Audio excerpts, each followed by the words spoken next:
নমস্কার বন্ধুরা, রিমি লাইফস্টাইল চ্যানেলের আরেকটি নতুন ব্লগে সকলকে জানাই অনেক অনেক ভালোবাসা ও অভিনন্দন।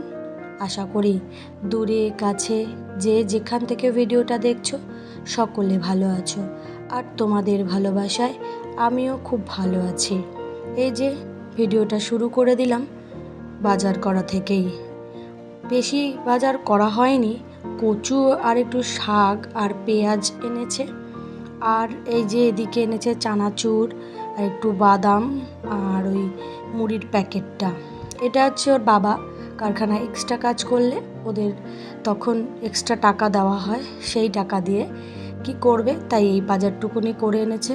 আমার খুব ভালো হয়েছে যে এনেছে, যখন বাজে খরচ তো করেনি, কাজের খরচই করেছে। যাই হোক, আমার খুব কাজে লেগেছে। তাই আমি কি সঙ্গে সঙ্গেই চানাচুরটা আগে ঢালি, কারণ চানাচুর না ঘরে একদমই থাকতে চায় না, দেখলে ছেলেমেয়েরা অর্ধেকটাই পরে খেয়ে নেয়।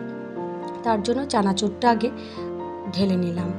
এবার হচ্ছে গিয়ে এদিকে শেষদির ঘরের লোকজন এসেছে, তার জন্য কাপ প্লেটগুলো কি সুন্দর করে দেখো ধুয়ে রেখেছে। আমার ভালো লাগলো তাই ছোট্ট করে একটু ভিডিও করে নিলাম।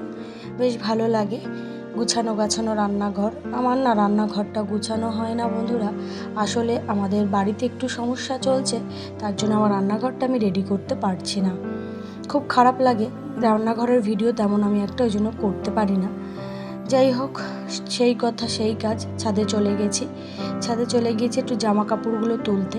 তাই জামা কাপড়গুলো তোলার সঙ্গে সঙ্গে তোমাদেরকে সেই রোজকারের মতন একটাই অনুরোধ, প্লিজ একটু ভিডিওটা লাইক দিয়ে দেখা শুরু করো, আর ভিডিও শেষে সুন্দর একটা কমেন্ট করে আমার পাশে থেকো। আর নতুন বন্ধু যারা আমার ভিডিওটা দেখছো, তাদের যদি ভিডিওটা ভালো লাগে বা ভিডিওর কোনো অংশ যদি তোমাদের খুব ভালো লাগে, তাহলে অবশ্যই সাবস্ক্রাইব করে আমার পাশে থেকো।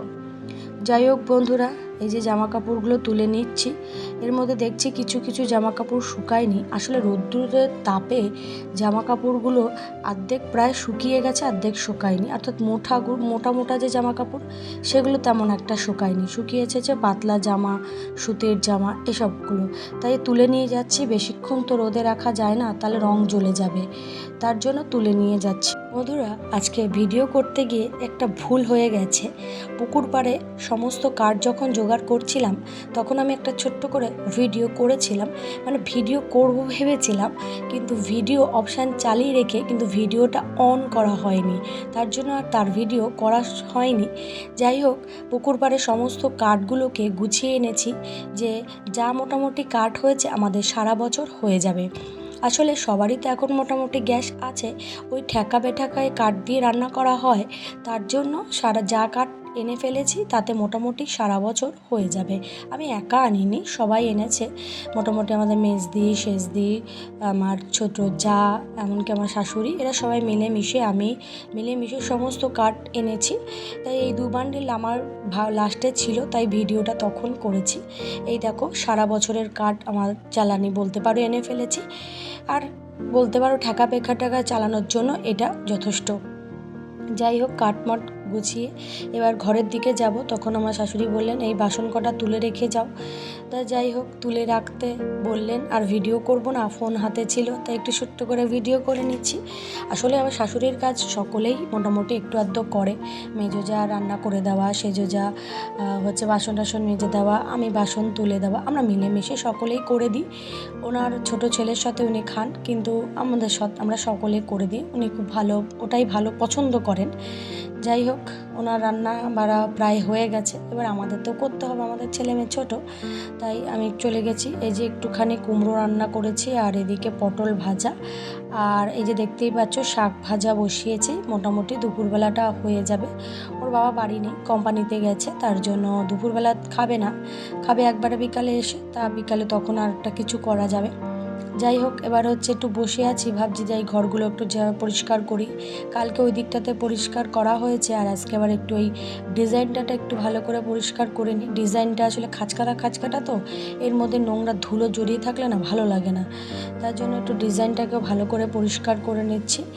আর সত্যি কথা বলতে, মেশিনের তারগুলো তো আর দেওয়ালের মধ্যে দিয়ে সেভাবে পার্মানেন্টলি নেওয়া হয়নি, আর সমস্ত তারগুলো দেওয়ালের মধ্যে থেকে নেওয়া, কিন্তু এই তারটা পার্মানেন্টলি নেওয়া হয় না, বাইরে থেকে থাকে তো, তার জন্য ঝুলটা পড়ে। যাই হোক, এবার উপরে ঝোল ঝেড়েছি, নিচে তো নোংরা পড়বে, তাই নিচের দিকেও ঝাড় দিয়ে দিচ্ছি। তাই রোজকারের মতন তোমাদের কাছে রোজই বলি, বন্ধুরা তোমরা একটু ভিডিওটা প্লিজ পুরো দেখো, কারণ আমার দিনে দিনে ওয়াচ টাইম বাড়ছেই না, সেই একই জায়গায় এসে দাঁড়িয়ে রয়েছে। জানি না আমার ভিডিও কেউ দেখছে কি দেখছে না, আমি বুঝতে পারছি না।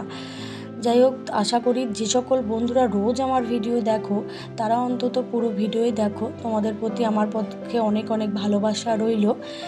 যাই হোক বন্ধুরা, এই দেখো ঘর দুয়ার প্রায় ঝাড় দেওয়া কমপ্লিট। এবার এই পর্যায়ে বসে পড়েছি মেশিনে, অর্থাৎ হাতের সময় আছে মানে মেশিনের যেটুকুনি কাজ বাকি আছে করে ফেলি।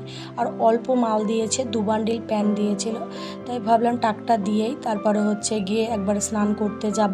স্নান করে এসে খাওয়া দাওয়া করে মোটামুটি রেডি হয়ে যাব বিকালে টিউশনি পড়ানোর জন্য। আজ তো আবার সোমবার, বিকালে টিউশনি চলে আসবে, তার জন্য মেশিনের কাজটা কমপ্লিট করে রেখেই আমি যাচ্ছি। কারণ বলতে পারো কাজের তো আর প্রেশার দিনে দিনে থেকে গেলে প্রেশারটা নিজের উপরেই আসবে, তার জন্য কাজটা করে রেখেই যাচ্ছি।